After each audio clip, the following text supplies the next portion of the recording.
La réglementation, le contrôle des importations et la limitation des introductions d'espèces exotiques ne peuvent prétendre à un risque zéro. De nouvelles espèces exotiques sont fréquemment détectées dans la nature, à l'image de la fourmi électrique dans le Var en juin 2022.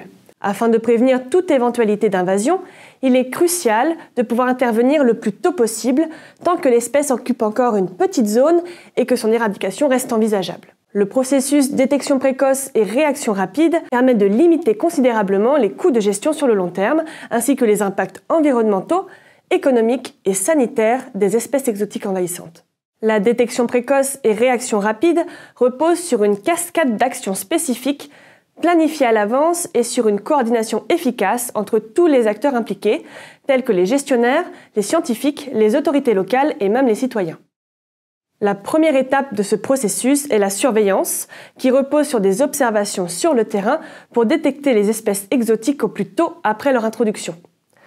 Des technologies comme les drones ou les pièges photos peuvent être utilisées. Comme il est impossible de surveiller tous les territoires en permanence, les efforts se concentrent sur des zones à haut risque d'introduction d'espèces, comme des ports, des aéroports ou encore des jardins botaniques, ou bien à fort enjeu de conservation, tels que les aires protégées.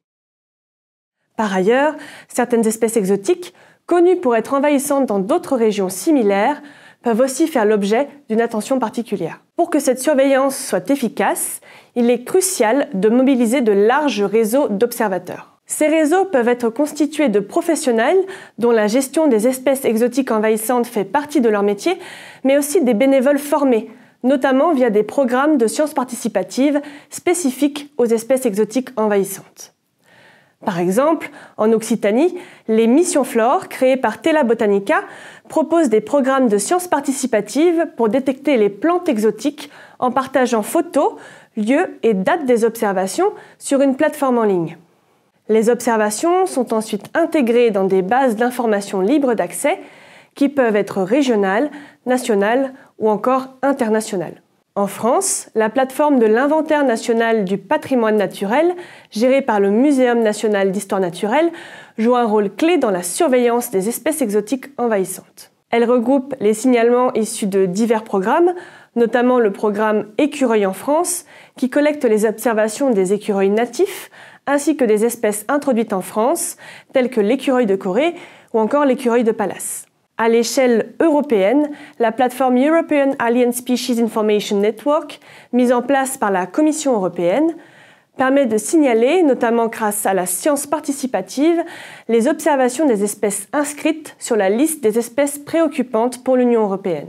Lorsqu'une espèce exotique est détectée, la première chose à faire est de confirmer qu'il s'agit bien d'une espèce exotique, notamment en se reposant sur l'expertise de spécialistes en taxonomie. Une fois l'espèce identifiée, il est nécessaire d'évaluer si elle représente un risque significatif.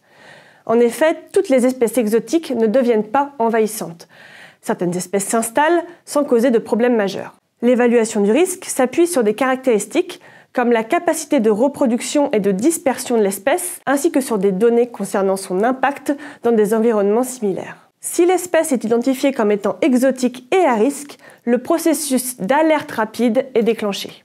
Toutes les informations disponibles sur l'espèce et sur le lieu de sa détection sont transmises à des référents désignés qui coordonnent alors les actions de gestion sur le terrain, permettant une réaction rapide.